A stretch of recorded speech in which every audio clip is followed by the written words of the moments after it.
I'd like to introduce Durante Tavios, original resident of the village of Fort Graham.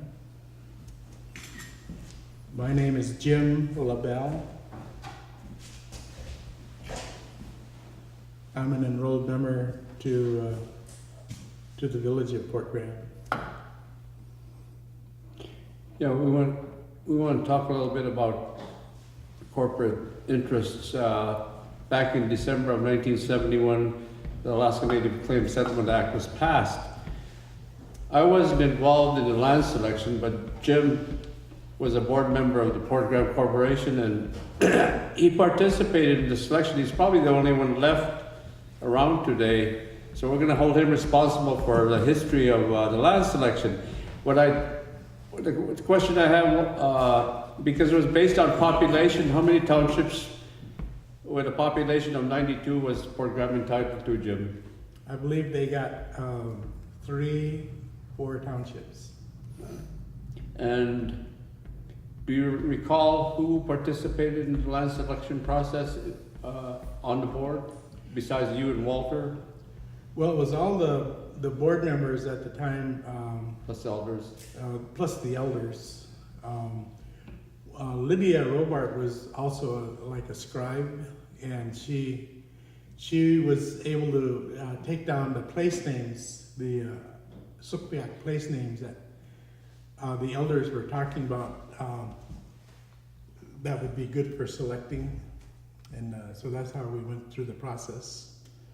Yeah, elders like Sir Grismoonen helped map out some of the areas that were utilized and dependent upon by our people. Yes.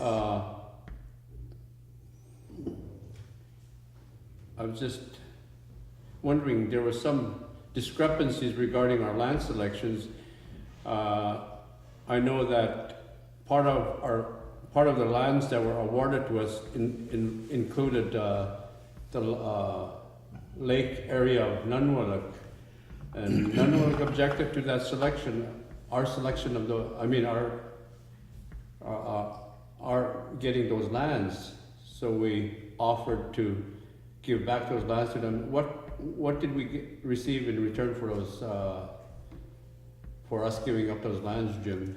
Pretty much a good part of Windy Bay. But to give you some background on what happened was BLM regulations said that if a village was inside a certain township, it must select that township. There was no choice. But because Fort Graham, if you look at the township map, Fort Graham bisects 2 townships. So as a result, it had to select lands across the bay, all the way into just outside of Saldovia. Yeah. And in the way the lines ran, the township lands ran, it went all over this mountain and down into English Bay lakes. Yeah. Well, some of the discrepancies included an award of land to Fort Graham that included glaciers, and we objected. What did you guys do to replace those awards? That was more of the regional corporation, Yeah. not so much Fort Graham, because we were able to skirt some of those mountaintops and glaciers because of in order to have contiguity with the land selections. When we jumped across bodies of water, we actually were able to jump across some of those parts in the meantime.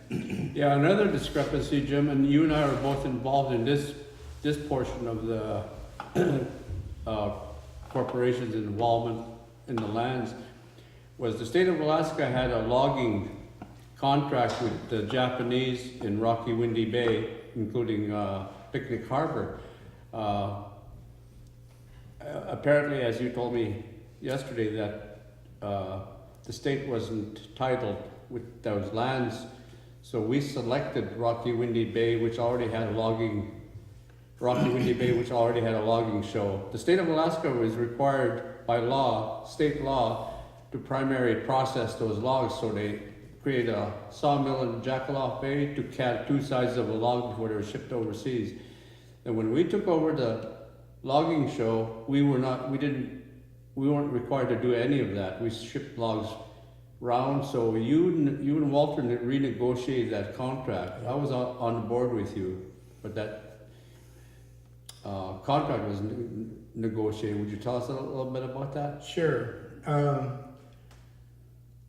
The state of Alaska had tentatively selected those lands, which meant that we could come in and select them for ourselves, but it had to be subject to valid existing rights.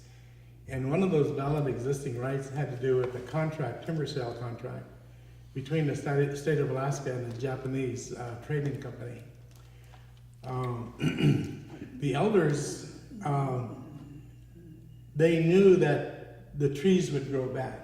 And they said that Rocky and Windy Bay are too close to us not to select those and to give nature time to recover, and we'll have those lands forever.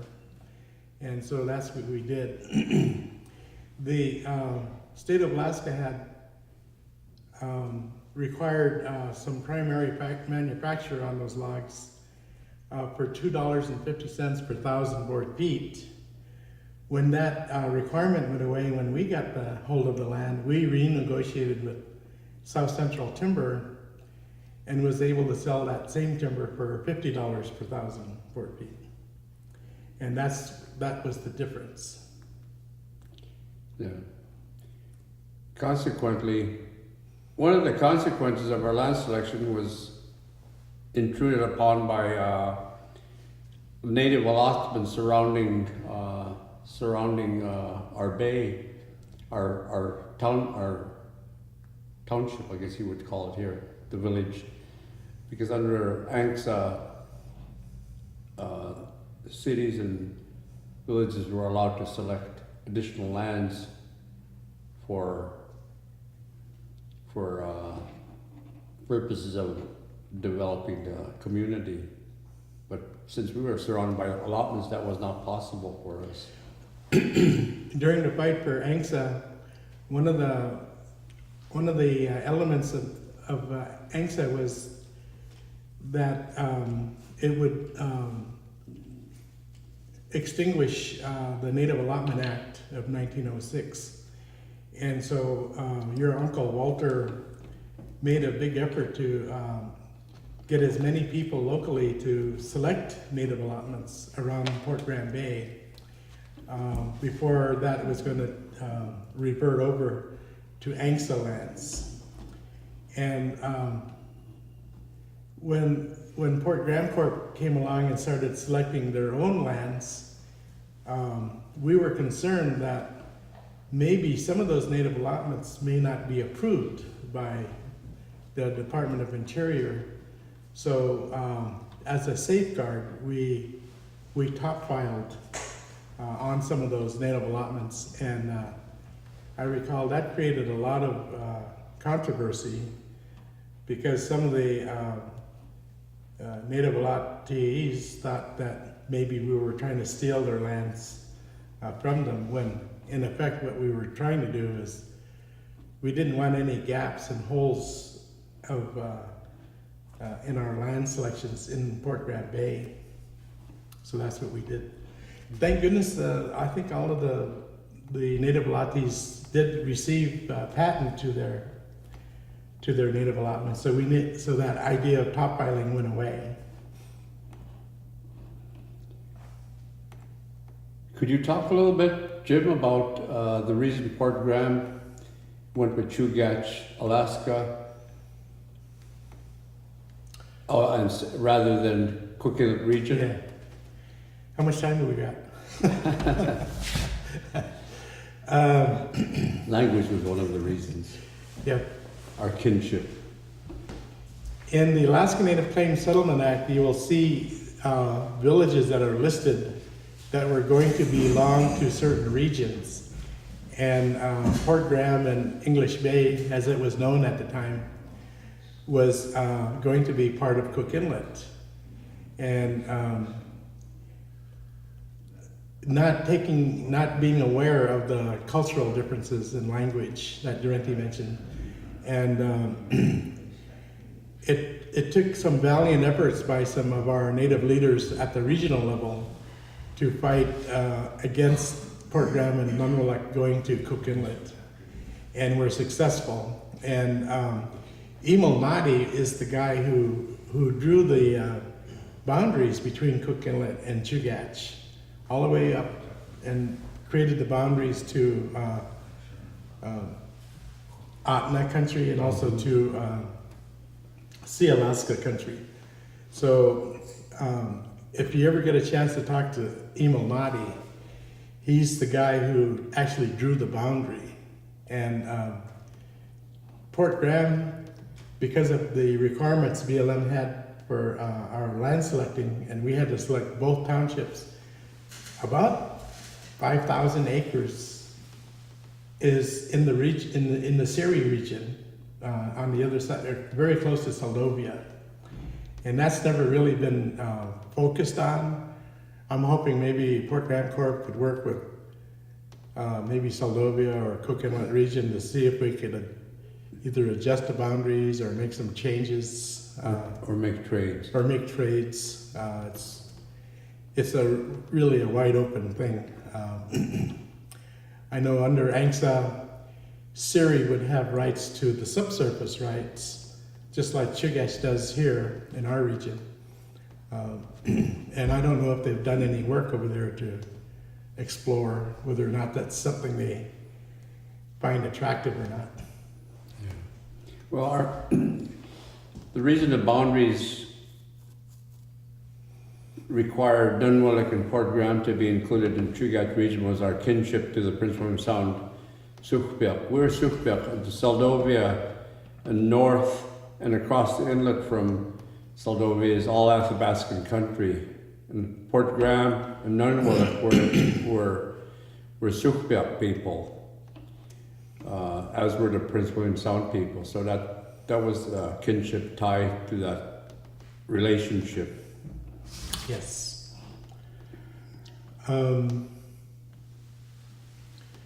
We did select some glaciers and snow areas because at the time I knew that there would be some opportunities for part of that land to recede, the ice and snow to recede. And it also, at the very edge of that snowpack and glacier, there was a small mining claim, gold mining claim. And so we selected much more lands in and around that area, which has the potential for our regional corporation to do more exploration and maybe even developing that gold field if it bears fruit. Yeah, well, climate change is making a lot of that possible today. Yeah. So the land selection process was done over a long period of time, and you, Jim, I know for certain, were one of the few that's left today that participated in that process. So just to give you a kind of a visualization, we took a whole number of township maps and stuck them together starting from Port Graham all the way up toward Ayalik and Yalik Bay, Delight and Desire. And with the elders and the board present around that map, they started describing certain parts of the land that was good for different things. This was a good salmon stream or a good red salmon stream. This was a good place to pick berries. This was another place for hunting, and on and like that. And they had family stories that reached way back into time about having spent whatever years they were. And it was very important, especially at Ayalik and Yalik, where it's believed that this is one of the ancestral grounds for Port Graham, and it was very important to the elders at the time that it get selected to preserve that ancestral grounds. And so that's what we did. It was a very joyful time, and I hope somewhere in our archives you could find those place names that are all written out in Sukpiak or Sukston, because Lydia is Lydia Robart. I believe she was the one that did write all the place names. Sergis Sergis did? Okay. Sergis knew the history of our area. Yeah. He created a map for me when I was first developing the orthography and written language for our people. And we mapped Port Graham, and he was able to identify all the different places in the village, all in Sukpiak, and we wrote down it was a marine map. And I'm sure that's what he did for you guys, because he was part of the land selection process. Yeah, well, it was Sergis, of course, and then there was other elders as well, like Uncle Walter, and then. So they had a great time talking among themselves, and they were telling stories almost at the same time. They were identifying place names and for selection purposes. So that was cool. Yeah. For example, Uncle Walter Mechanic claims his family came from the area of Ayalik Bay, and I know for certain, like Luba Moonen whose maiden name was Luba Anapanak, was raised in the rocky, windy Bay area.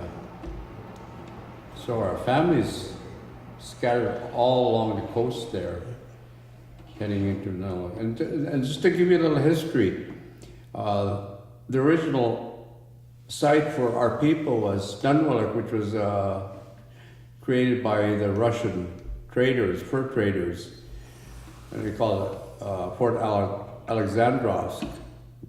And after the U.S. bought Alaska,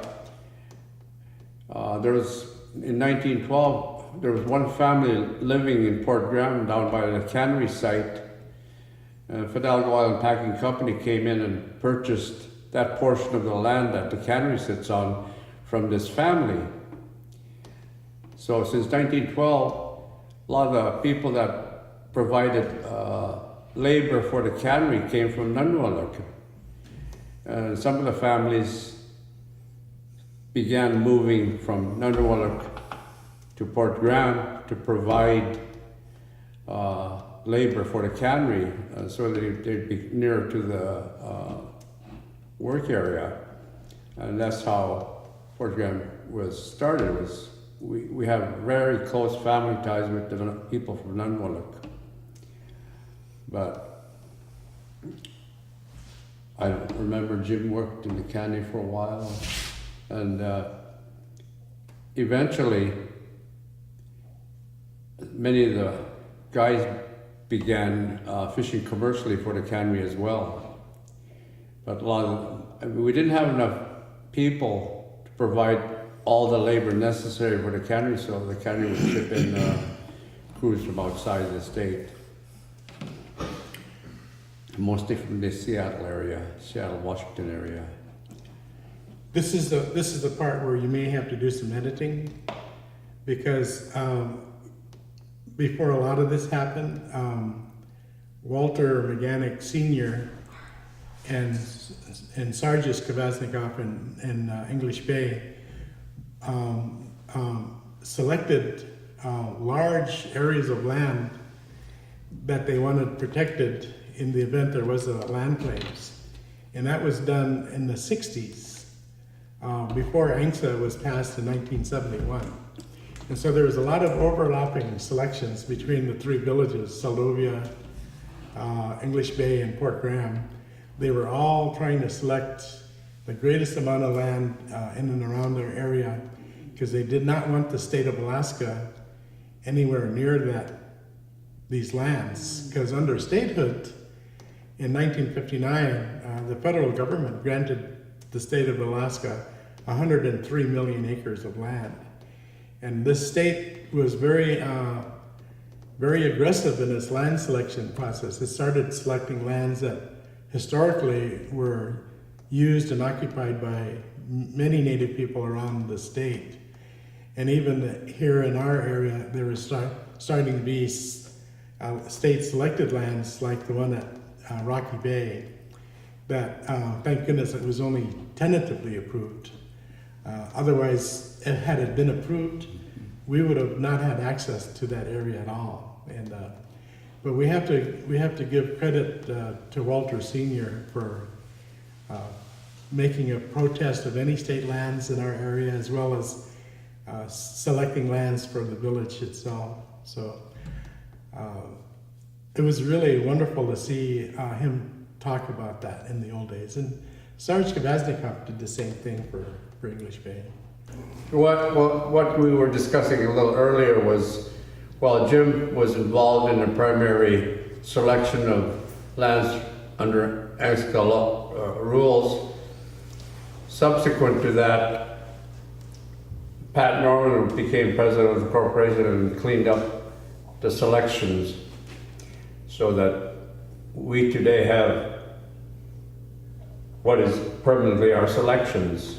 So both Jim and Pat were involved in the beginning process and the final process for land selections for the village corporation. Yeah, you might even say that he cleaned it up. Sure, yes. Because a lot of our original land selections were pretty sketchy and rough based on what we understood at the time about the rules, about continuity and contiguity, and also the fact that we had this quick claim deed that I don't think I was involved in, but you may have been.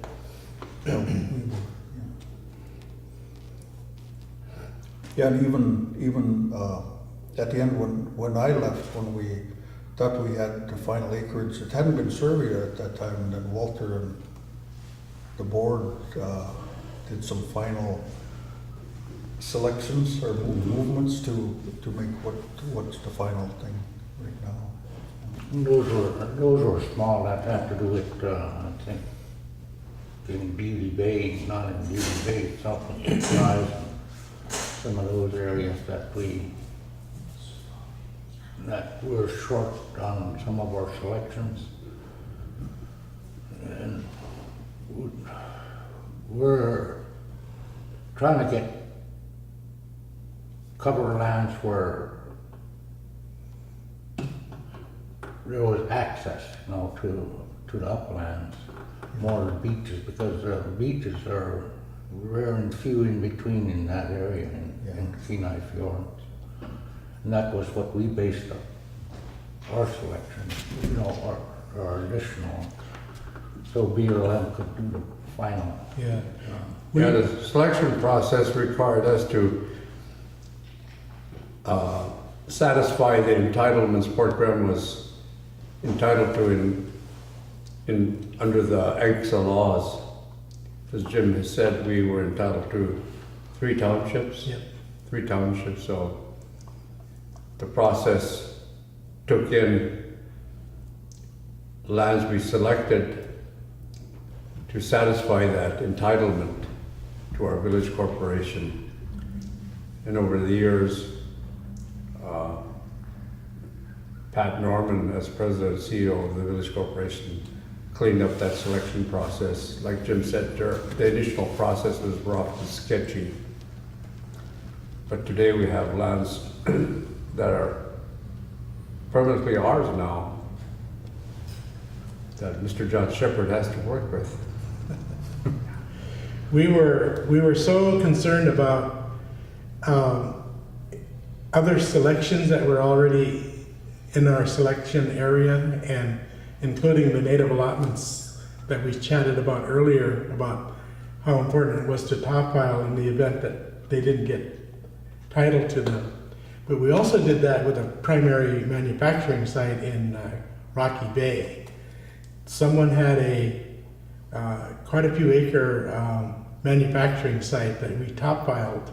I don't think this has ever been discussed before, but we top-filed on it. It was subject to a valid existing right, and I don't think the guy who, or the person that owned that site, he didn't own the land, but he owned the right to develop it, didn't continue on with his proving up on that, so he lost it to Fort Graham. We didn't want to see any holes in our selection, and we did the same thing with the gold mining claim, where it's now located. We top filed that as well.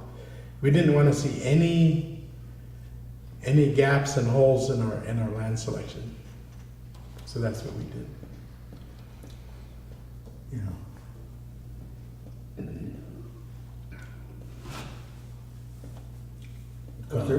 Was there particular questions that you want to address? Well, I guess I was the one responsible for asking the questions. Oh. And we pretty much satisfied all the questions, but What do you guys want to talk about?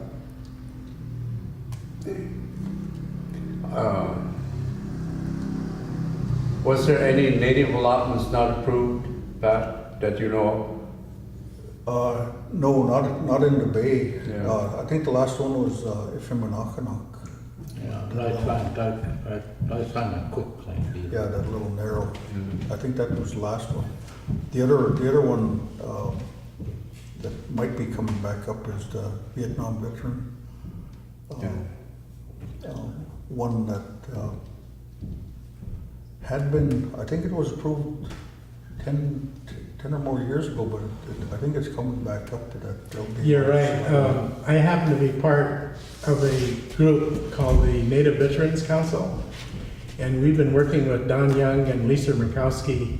They both have similar bills in their respective houses that's going to deal with Alaska, Vietnam era veterans, their possibility of getting lands somewhere. Yeah, and ex-Vice President Nelson Ungapak is leading the charge to get those bills passed so that the veterans can soon be entitled to native allotments. The reason for that effort was because a lot of us Vietnam era veterans were away from our area when the possibility of the Native Allotment Act starting to shut down. We were never informed about our rights to select lands even before we were veterans. And now that closure came and ended with the ANCSA, there's been a 20 or 30 year effort to try to open that back up for veterans, Vietnam era veterans. Yeah, if that happens, what Jim calls in lieu of, that's going to happen with veterans because most of the lands selected around the veterans' homes have already been taken up by either the corporation or other allottees, so they'll have to go elsewhere to select lands from federal holdings. But that'll come up for the village corp to analyze whether it's corp land or public land.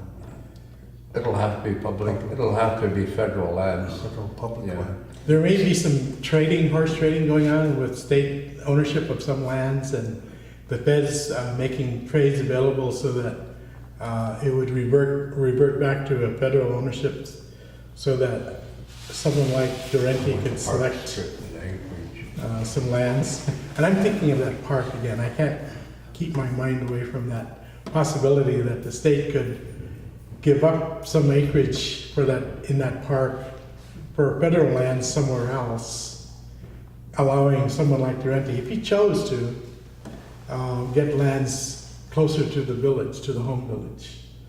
Presidio. Yeah. Something we did, we continued, at least in part of my life and Walter and Patrick's life, to continue to subsist as people still do today, and we relied heavily on salmon for our existence as well as mammals, seals, but specifically. I know that Fish and Game doesn't necessarily create seasons to accommodate our needs because we take fish depending upon the migration of salmon. For example, fresh salmon that are still out in the saltwater are used primarily for smoking and salting. And we generally wait until the salmon has been up in the freshwater system to shed some of their fat before we use them for drying. And that's kind of traditional use of our fish. Well, moving right into commercial fishing, up until a few years after I left commercial fishing, we did what we called hand pursing. In other words, we pursed the seine by hand. And a few years after I quit commercial fishing, the state allowed power pursing in our area. The reason they didn't do it early on was because we would deplete the resource, which is primarily what happened. But you know, with that, with the hatcheries coming into play, it increased the resource, pink salmon, which was our primary source of income. A lot of the things that happened commercially, I know there were some moments when things happened that might be a little bit comical. As an example, I said my Uncle Walter's crew was his son Walter Jr. and another son, Seraphim Mechanic, and I fished with his eldest son, Riley, and our partner, Riley's younger brother, Benny, and I was a deckhand and a skiff man for Riley. And we did really well fishing because Riley happened to be one of the better fishermen from the village. But we always slept in. And on those occasions, because Uncle Walter wanted his son to do well fishing, he would wake us up with his son Walter Jr. banging a plunger against the hull of our boat to wake us up. Or on different occasions, we'd wake up and we'd have a seine set out around our boat, so we had to pull up anchor and exit the seine. But those are comical moments. There's, you know, historically, fishing wasn't all business. There was some hilarity involved. I'm sure Uncle Walter wouldn't find it funny because he found it his responsibility to make sure that we got up on our feet and started fishing.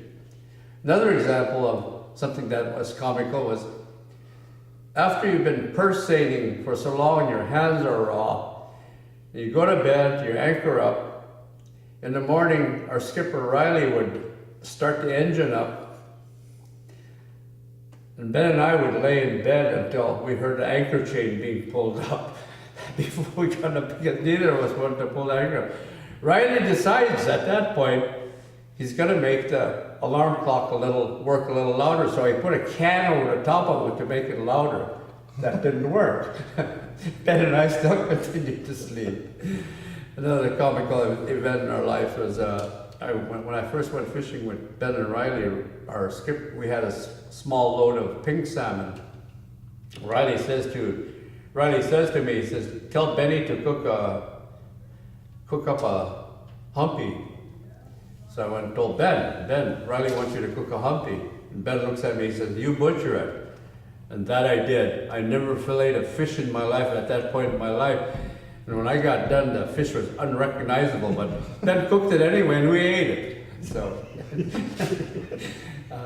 you know, I fished with Pat's father, Marvin Norman.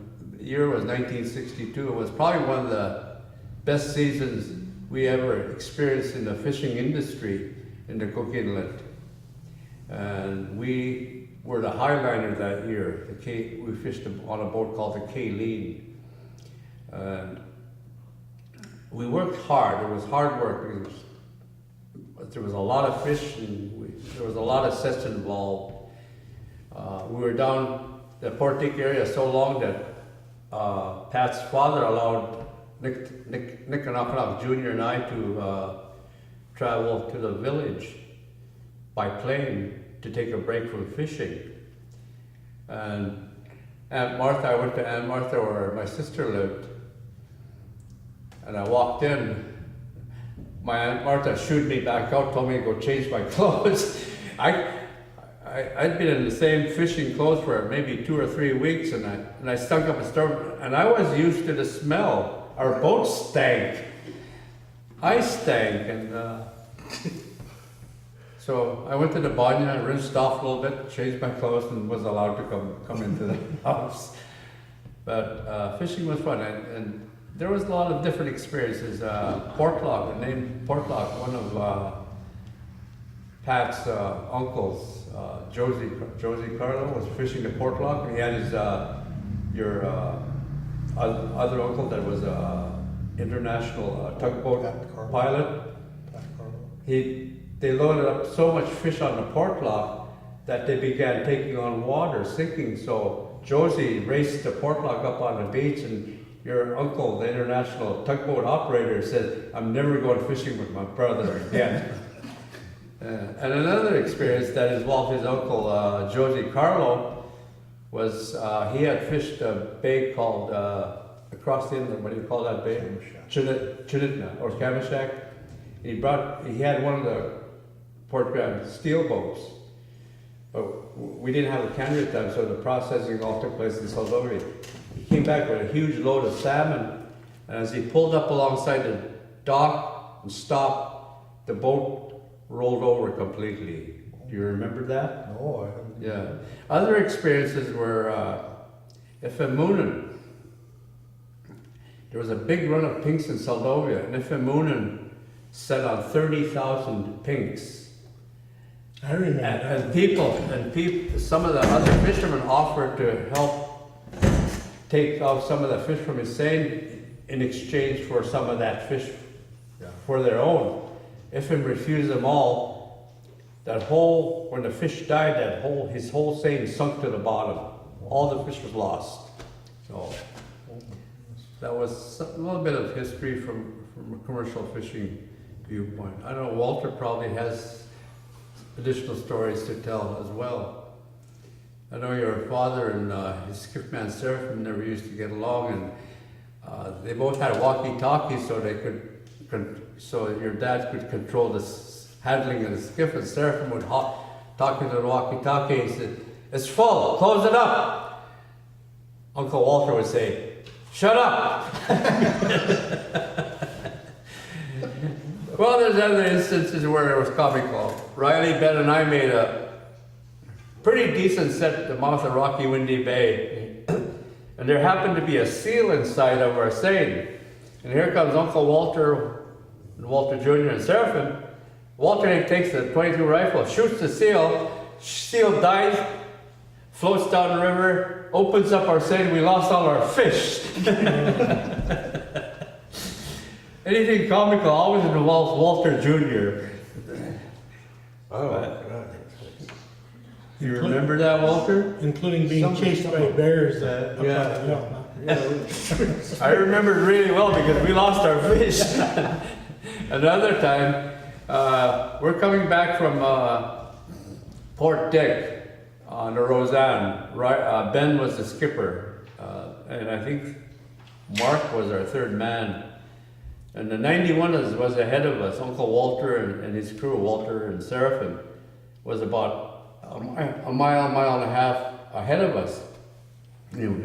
We started zigzagging. And Uncle Walter stopped, calls on a CB, says, "What's the matter?" Ben told me to tell your dad, "Nothing, we're good." So I go down to Lazarus, the chain that had unhooked, I'd rechain it, because Ben would crank it over hard, and yank the chain off the, police, yeah. Anyway, this went on for a long while. Finally, we stopped, and your dad kept calling us on CB, trying to find out what our problem was. He finally quit calling. Here comes the 91 headed straight towards us, because Ben had told me to shut the CB off. I had shut it off. And Uncle Walter pulls up alongside of us, and he doesn't yell at Benny, he yells at me. He says, "Why did you shut the CB off? Why did you shut the radio off?" And the 91 ended up towing us into Port Graham, and we pulled out we had lost our rudder. It's happened twice. Once it happened in Tutka Bay, Riley went over and broke off part of our rudder. When Ben broke off, the rudder came off completely. So there was no steering. He's cranking over, he just pulled the chain off. Anyway, when Riley lost the rudder in Tutka Bay, we still had a rudder about 6 inches diameter. So we come into Seldovia, you know where the pull out, where the ways were to pull out? Yeah. Riley would go around, miss the dock, big circles, big round circles. Maybe a fourth or fifth time, we finally were able to tie up to the dock. And we pulled out and discovered we only had a rudder about yay big. So, anyway, What those about, are. what about getting shot at? Oh, yeah. I don't know if this. Where setnet sites require distance between them at 600 feet legally. You cannot fish in between them. This is scratch fishing after the fishing slows down, so we're scratch fishing, we're looking for fish. Back and forth, back and forth. And there's a school of fish between two setnet sites, just north of Broadbury Point, along the beach there. Riley keeps eyeing that school of fish. He goes down, comes back, he can't stand it anymore. So he tells Ben, let it go. He set on the, here comes a skiff with a shotgun. Boom! Boom! Burst up, blown it up, we took off. Holy cow. Mansfield, what? Yeah. Another time, same place, Broadbury Point, we're coming, it was closure. We come around, it was a little choppy, real choppy, rough, little southwest. And our skiff was still tied to the end of the seine. And the skiff come loose and some of our seine starts spilling out. Here comes shotgun blasts again. Riley was always confronted, and they said, because Uncle Walter was known by all the fishermen in Cook Inlet because he was involved with the fishing association. Yeah. So they all knew him. They always come to Riley and say, I'm going to have a word with your father. And they would tell on it too. Yeah, well, we're in Dogfish Bay. We're waiting for an opener. A heed from Homer, Tim Melchoff on the portlock, Benny on the Roseanne. Riley's fishing with Johnny Crawford down a little ways on one of those hand hauls. So we're sitting on the school of fish. Theophilus was skiffman for Tim. Theophilus had a long line on his skiff. So we all set, there's two schools. Benny sat on one, Tim sat on another one. Theophilus cut off the heat with his rope. So the guy had to haul. And the guy was madder than hell, the guy from Homer. He comes over, pulls up alongside of us, and looks at Benny, and says, Riley, I'm gonna have a word with your father. Benny just grinned. Mistaken identity. Riley wasn't even near us. He was fishing with Johnny Crawford down the ways. But you know, there's something we learned about fishing in Dogfish Bay is make your set small, purse now. Our early experiences when Benny and Riley fished Dogfish Bay, Riley would set out the whole seine and tow. Yeah. So that eelgrass would roll up your seine. So Ben and I were under that pulling in big wads of seine, no fish. We had no seine to It would roll the whole thing up on the lead line. Your lead line would be about that. Yeah, I remember that. Yeah. On the Kiwi. Yeah. But that was fun. When I was fishing with your father, he used to always tell me to go to top of the mast while we were scratch fishing to look for schools of fish. Yeah.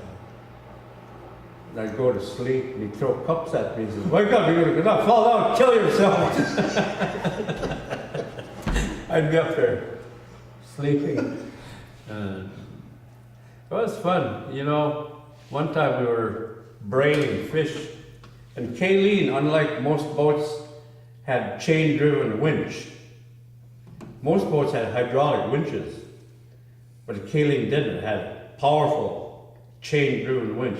I don't know if you remember I that. remember that. It went, But we're brailing fish, right? yeah. We're brailing fish, right? Sudi gets hooked, gets hauled up to the top of the boat. He's up there trying to get off.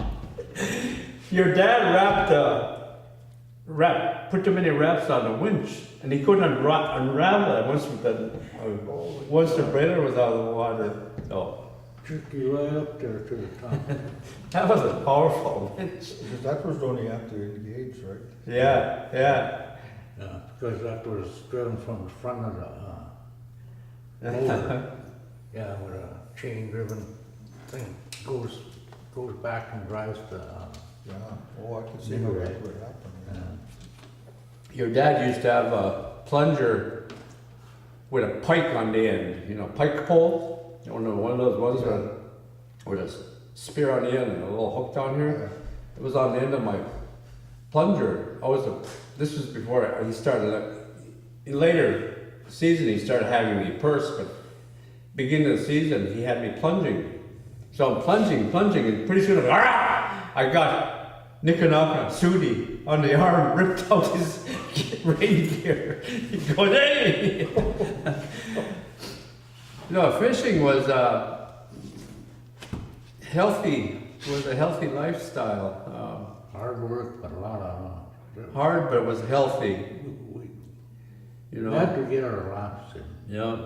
That's one thing about natives, that when we worked hard, we always had to be laughing around, always something funny going on.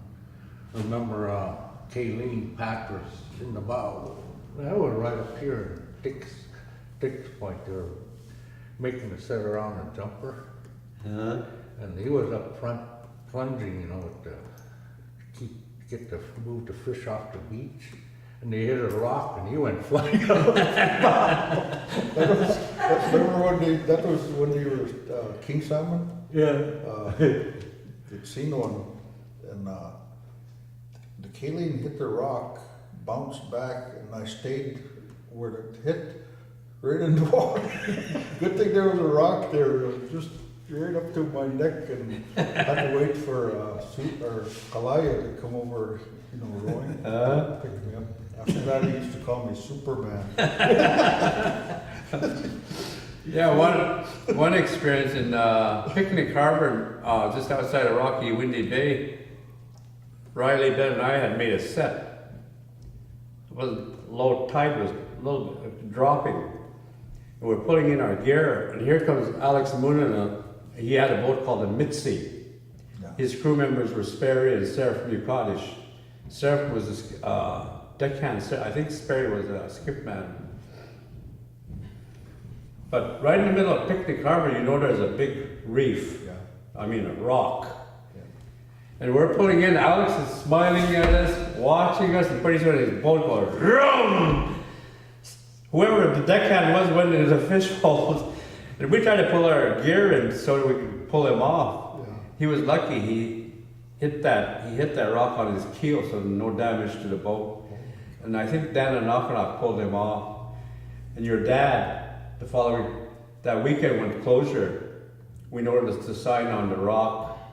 It said, Alexander's Rock. We think your father was responsible for that sign because your dad had a rotten sense of humor.